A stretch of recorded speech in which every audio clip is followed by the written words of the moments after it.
You've heard it 1,000 times before. You've seen thumbnail after thumbnail, YouTube video after video about how Kathleen Kennedy is leaving Lucasfilm. One day, someday, she'll go. And now you know that perhaps she never will. She's like an immortal, eternal being hovering over the collapsed corpse of Star Wars. Well, folks, we're here to lay out the facts for you and point you towards what the post-Kathleen Kennedy era looks like. And we have news regarding how soon that might be.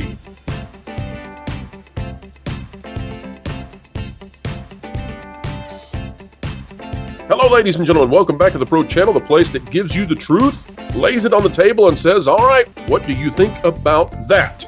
Something that we always are thinking about is Jonas J. Campbell, wishing and wondering when will he return to evoke his truths upon us. Jonas, how are you today?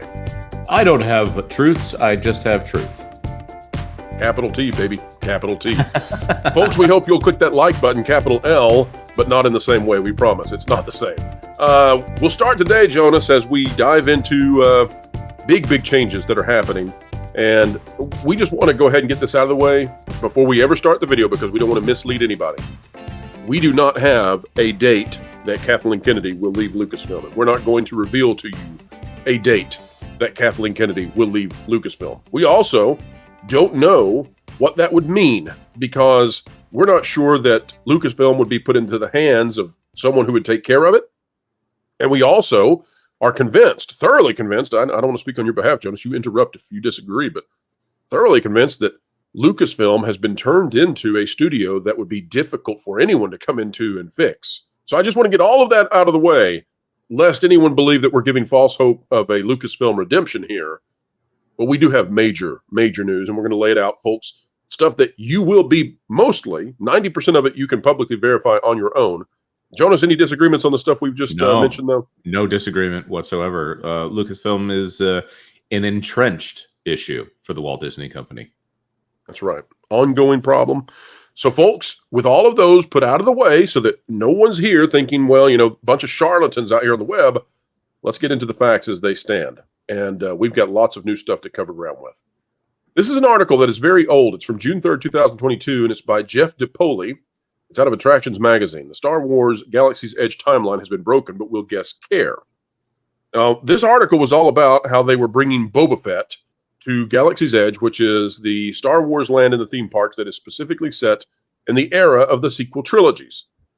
Jonas, when they brought in Boba Fett, they sort of tucked him away, hid him away in a little corner, because they were still trying to maintain that even if these characters that were very popular, far more popular at the time than the sequel trilogy, even if they were to appear, they would still be on the very edge, the outer rim of Galaxy's Edge, because they wanted to maintain the purity of the sequel trilogy being where this is set. And of course, that all goes back to Kathleen Kennedy convincing Bob Iger that the sequel trilogy was Disney's trilogy. It was going to be the popular trilogy. It would be what Star Wars was remembered for. So why would we ever make these theme parks be set, you know, in George's stuff? We want it to be set in our stuff. Well, it turns out that their stuff was very unpopular.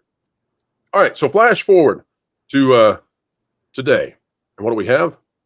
Mando and Grogu join Millennium Falcon, Smuggler's Run at Star Wars Galaxy's Edge. Now, this was a mostly ignored announcement at D23, which really says something, by the way. Right, I'll point that out, by the way. It was not said during the normal segment. This was made during the Fortnite segment, which was when most of the parks bloggers took a little nap to go update their articles that they were going to be publishing on their parks websites. So this is completely hiding Dave Filoni said it in a series of very awkward announcements from Jennifer Lee, Pete Docter, Dave Filoni, and then eventually Kevin Feige got up there and did a good job. But in the back half of Dave Filoni's awkward comments, he said that Millennium Falcon Smuggler's Run was getting a Mandalorian and Grogu update.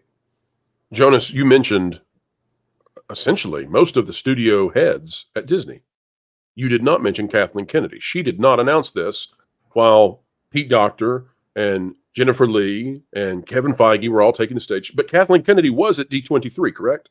That's true. That's true. Day one, she was not there during the entertainment panel, which included all kinds of Star Wars announcements.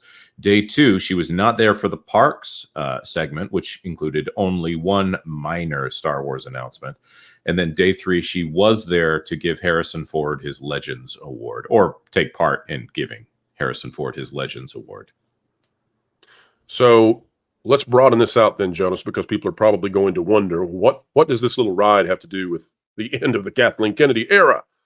Well, Jonas, what I'm being told by a source, and a highly respected source who has helped us get things right in the past in grandiose ways. I mean, remember that we were ahead of everybody else announcing that Daisy Ridley would be reprising her role as Rey, which there's some stuff going on there too, folks. We'll talk about that hopefully in the very near future.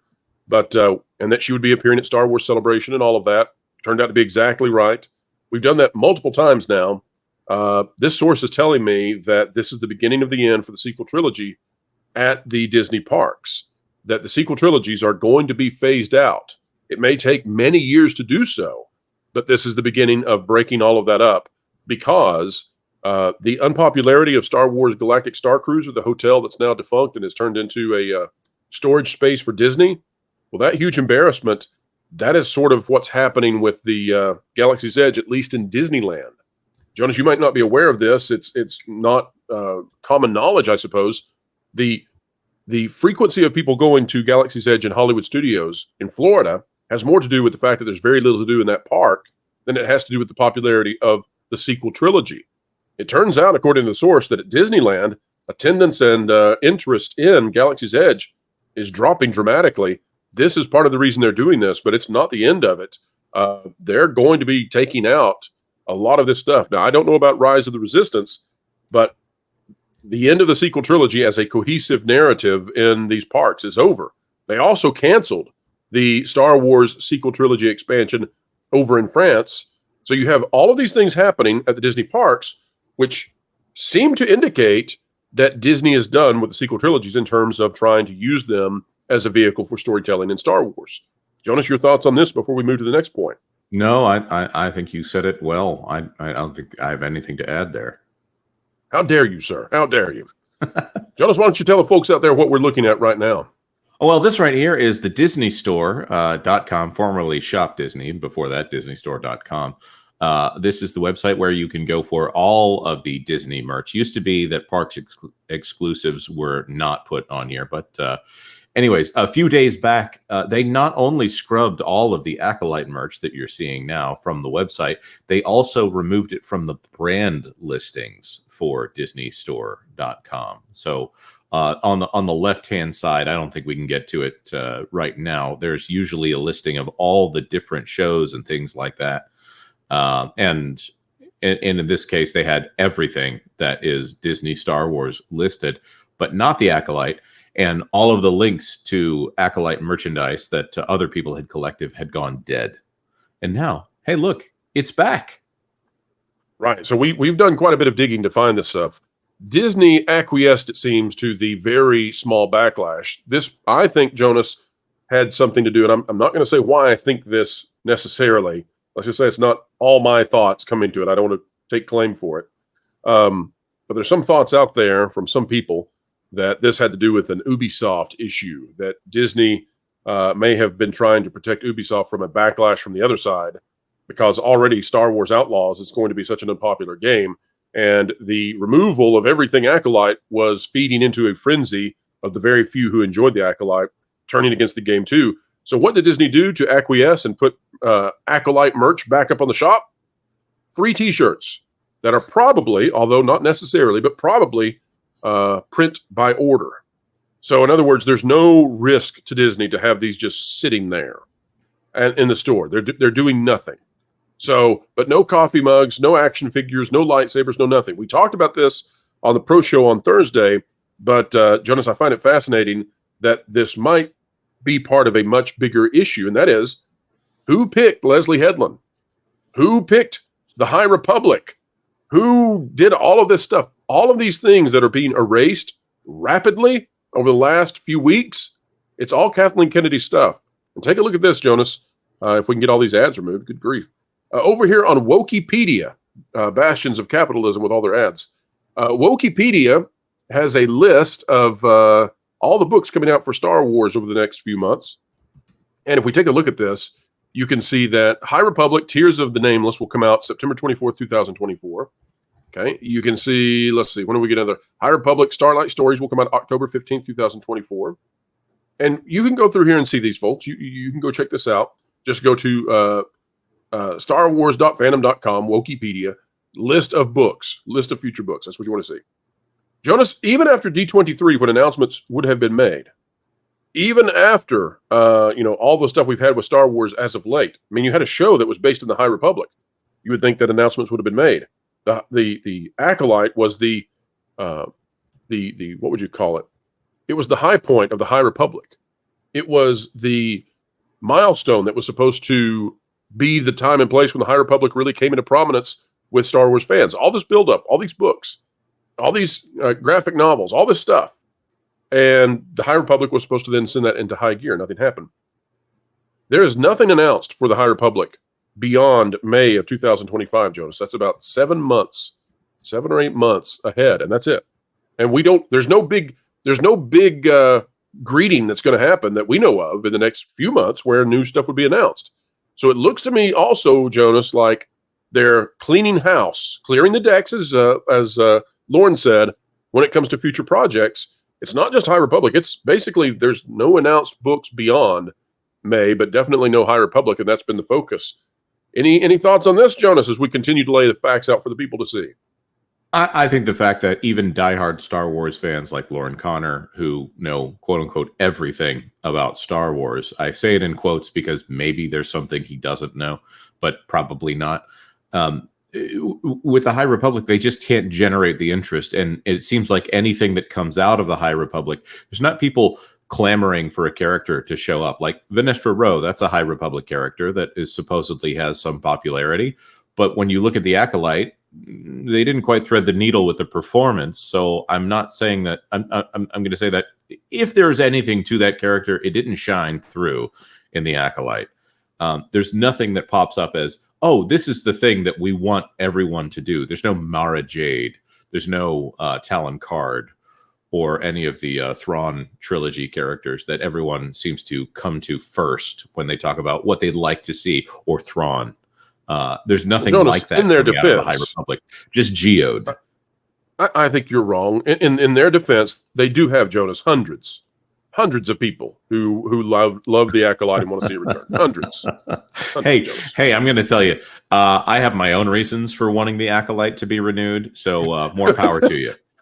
Yes, folks, and of those hundreds, at least 17 are Jonas's many accounts he's creating to try to save the ratings of multiple channels on YouTube, which I believe, and we talked about this before, that if you look at the numbers, the YouTube content mocking and ridiculing the Acolyte may have actually had greater viewership than the Acolyte itself. Something we may cover in the future as we dive into that math.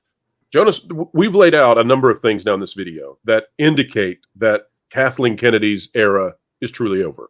We've laid out that the parks are going away from the sequel trilogy. We have laid out that the High Republic seems to be winding down and coming to an end. That's been my reporting. Folks, go check out the live show from Thursday to watch the full in-depth analysis of why the High Republic is ending. We have seen the Acolyte over, which was a pet project. Remember, Kathleen Kennedy hired a former personal assistant to Harvey Weinstein, Leslie Headland, at a time when nobody was hiring at all inside the company because of the pandemic. We've covered all of these things that are happening all in and around Star Wars, including Kathleen Kennedy being the only studio exec really who doesn't appear to present her wares at D23. She's sort of hidden and kept away. And you're when you have people paying $1,000 to sit there and clap and be happy, the idea that even they might boo Kathy, and that's why she can't be on the stage. Well, that's something. Jonas, let's now step into the part of the video where we're going to share some things that we know and make that public to folks. Folks, as we get into this will be the now rumor and speculation territory. Take these things with a grain of salt. And please understand also that Jonas and I actually know quite a bit more than we are allowed to say. In fact, Jonas knows some things about upcoming characters and appearances and shows and things, and we simply aren't able to talk about those yet. And that's because we really do try to keep our sources happy and do the things they ask us to do and protect them and all those. But let's weigh in on some things that we have been allowed to talk about. Agreed. This is the way. This is the way. Jonas, there is currently at least a perceived race for becoming the next CEO of the Walt Disney Company. Two of the individuals who are in the lead on that, and one of them we believe is far, far in the lead. But two of those individuals are Alan Bergman, Dana Walden. Can you tell the audience out there who these two individuals are? And folks, we promise after you hear this, we'll explain how this connects with Kathy. Alan Bergman is the co-chair of Disney Entertainment, which basically means he runs the movie side of Disney Entertainment. He was originally the chair of Disney Entertainment until Fox was purchased, and they made Dana Walden the co-chair of Disney Entertainment, giving Alan Bergman a de facto demotion from chair to co-chair. Dana Walden is who was she under? Pete, so the guy that Chapek walked out, Peter Rice, that's it. That Chapek walked out the door for essentially trying to orchestrate a kind of coup within the company. Dana Walden is the head of basically television. So whenever Bob Iger is praising all the Emmy Awards that don't make them any money, he's praising Dana Walden here. She's the co-chair. She's also very cozy with highly influential politicians, and she seems to be the kind of person Bob Iger might like to have a CEO. Is that fair? Absolutely. She is besties with a current presidential candidate. That's huge, but not that guy. Jonas, here's what the source that I have is telling me. And folks, this will make sense now. From what we have heard in the past, so this lines up, Bergman has not been a tremendous fan of Kathleen Kennedy and Lucasfilm. And you can imagine why that would be, Jonas, because Bergman is over the movie side of things.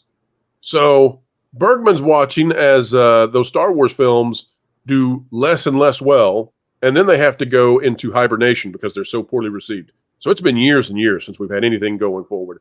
We now have the Mandalorian Grogu. That's on the way, but it's not going to be there in time to give Bergman any kind of accolades for the CEO opportunity. That's a big deal. But on the other side of things, Dana Walden, we have been told, and I really believe this. I've got so many people who have said this that I just strongly believe it. Don't know it, but strongly believe it, that Dana Walden and Kathleen Kennedy get along really, really well. They have similar visions of the future. They have similar visions of where they would like culture to go. And so Dana Walden has been a major advocate of Kathleen Kennedy. Now, Bob Iger, on the other hand, is someone who largely left Kathy out of his autobiography. And so there's always been some perceived tension there. But Dana Walden and Kathleen Kennedy have been, described to me as being very close in their thinking and their ways of approaching things. And the shift that has happened, Jonas, is that my source is telling me that has now changed, that Dana Walden has gone cold towards Lucasfilm, towards Star Wars, towards Kathleen Kennedy in terms of the current iterations of those properties. And the belief here from some is that because Dana Walden is being positioned to become the next CEO, this is something that she doesn't want to have be a stain on her, is the decimation of Star Wars on Disney Plus. See how all these pieces are fitting together? Tell me what you think about all that, Jonas. The downfall of Star Wars for ratings on Disney Plus and Dana Walden not wanting to be connected to that. I think that is, I think that's great. Personally, if that's true, that shows that she actually has some accountability for the role, the kind of cutthroat thing that you need to have if you are going to be the CEO of a giant entertainment mega corporation like Disney. You need to be able to make these decisions agnostic of who your friends are. I'm not saying you don't care at all, but let's be honest, you can't just hand your friend $200 million and hope that people will eventually show up for season 2. By the way, that's $400 million at that point. The idea that you just let your buddies get through with whatever they think is right, that's a little silly. Also, if that buddy is about to retire, come on, let's get real. Also, Jonas, consider too that, I don't know that Bob Iger is the one who did this, but they've essentially put the head of Morgan Stanley in charge of vetting the next CEO of the company. And so that moves it out of the entertainment sphere, right? That puts it into a financial kind of lens of whoever is going to be the next CEO. And that's where I think you get some play in, contenders not wanting to be connected to the downfall of any franchises. So I think there's something. I think there's something there, and I think that's why you're seeing internal pressure right now to abandon those things that are not working for Star Wars and other studios. Just a thought. So let's do this as we wrap up, Jonas. Again, we don't know when Kathy is going to leave. That has not been specified to us. We simply know that the things that Kathy implemented are ending. And, in large numbers, they're ending. The only thing that seems to actually be sticking around, Jonas, is the Mandalorian stuff. And guess what? That's not Kathy's. That's Jon Favreau, who said, you guys look like you could use some help. Can I come in and write you a story? And he came in sort of separate of Kathleen Kennedy. She tried to tie Filoni to him, right? And maybe have some influence there. But other than that, there really wasn't anything else. In fact, even Kevin Feige was rumored at one point to be coming in to do Star Wars, and Kathy kind of killed it. It was very harsh towards the idea of doing so. But if you look back over the history of everything that Kathleen Kennedy has implemented at Star Wars, it appears at this time that almost all of those things, outside of a potential Rey movie that we have more stuff on in the future, that those things are ending. Jonas, what's left for Kathleen Kennedy to say will stay after she leaves? Well, I think there's probably a coffee maker that she's attached to, just for the old times. I don't know. I maybe that's too far. I don't know what she's done over the last little while. If she wants to take credit for the Mandalorian, if that supposed win that she's supposedly hoping will be attached to her on her way out the door, go for the Mandalorian. That's fine. Do it. Absolutely. If you need, there is possibility that the Rey movie could be good. It would take a humongous staffing change behind the scenes in order for that to happen. I think the thing that Kathleen Kennedy probably needs to do is find other people outside of Lucasfilm to make these movies, which is essentially what she's got with Jon Favreau working on The Mandalorian and Grogu. I can't think of a essentially he's running thing. what? Gollum Creations is the name of his studio? Yep, spelled like Golem, just in case the a lot of people don't know that, Jonas. Mandalorian is made by a different studio. It's really, there's collaboration with Lucasfilm, but it's really Jon Favreau's crew doing it. Yep, that's true. He has the, I don't want to say he has the final check because as Bob Iger likes to say, the buck stops with him, except when he's got somebody that he can fire for it. But yeah, that is Jon Favreau's baby.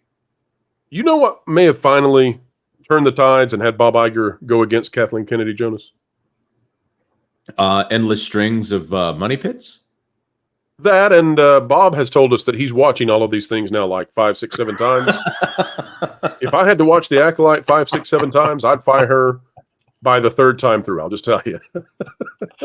Oh, my. I keep It's the only time in the last 2 years we've done this channel that I felt sorry for Bob. If he had to watch The Acolyte 7 times, we only had to watch it once or twice a piece. Oh, it was awful. It was like 8 straight root canals, folks. And we're masochists, so we'll be back at it again with Agatha after parties coming up real soon as Marvel has to flush out their debris before they can get to turning their things around in late 2026. So, we'll be back at it. And we've got Skeleton Crew on the way too. But, folks, we know that you've been told Kathy's leaving for a long time. So we're not going to do that. We just wanted to make a video where we lay out what we're finding out and say, here it is for you two. We can't tell you everything. We're working on getting to that point where we can tell you everything. It's going to take us a little while. We're excited for some of the announcements we plan to make over the next little bit, scoops that we have, but we wanted to put this out on the table and just say, now you decide. It's easy to be jaded after years of being told one thing, but there is the information as we have it. Jonas, you do a wonderful job of presenting the information that you have when it comes to all the news that should be fun over on That Park Place, the YouTube channel. Tell the folks out there what's coming out for you soon.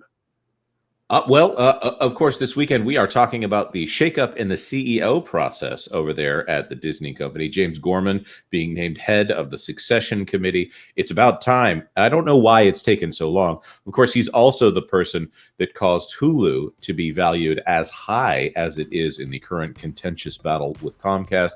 So I'm not quite sure that Bob Iger is happy with James Gorman. Right now. We've got a video coming out on that today. And of course, we're covering all of the Frontierland debacle as that unfolds. Yes, there is more to be said on that. And we're always covering all that news. That should be fun. What a strange thing it is that James Gorman, head of Morgan Stanley, might have something to do with support for Star Wars shifting so quickly. It's such a weird world, but it is what it is. All right, folks, we have had a great time. We hope you did as well. If you enjoyed this video, consider clicking the like button, share, subscribe, click it, stick it to the algorithms. It is the notification bell. Drop a comment down below. Let us know your thoughts. And folks, we hope you appreciate the way we are approaching this. We know that you have you've heard it many times, and we're trying to avoid doing it the same way it's been done before, so that we hopefully are not tossed out your door.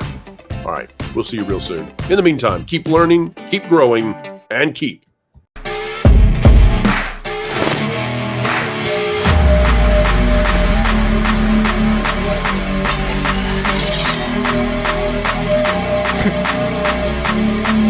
Wilton, what are you doing?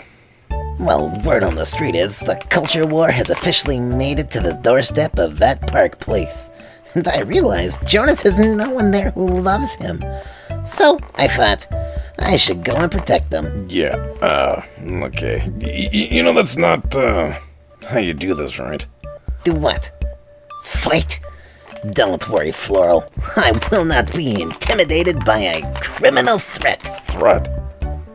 Wilton, don't be ridiculous. What does it matter to me? I have only one life to lose. I mean, I totally expected you to die walking into traffic, but, They may take our lives, but they'll never take our freedom! Okay, just stop. This is just nonsense. You already have one of the easiest and most effective tools and weapons at your fingertips. My axe? No. The truth. Stay smart and ready to tell and share the truth by keeping up to date with WDW Pro, that park place, as well as Valiant Renegade. Don't And do... Jonas? I mean, he does things with Vash, and that's not very reassuring. That's like putting two helpless chipmunks into a piranha pond. That's neither true nor accurate. Unlike the team from that park place. Sue me. Ugh.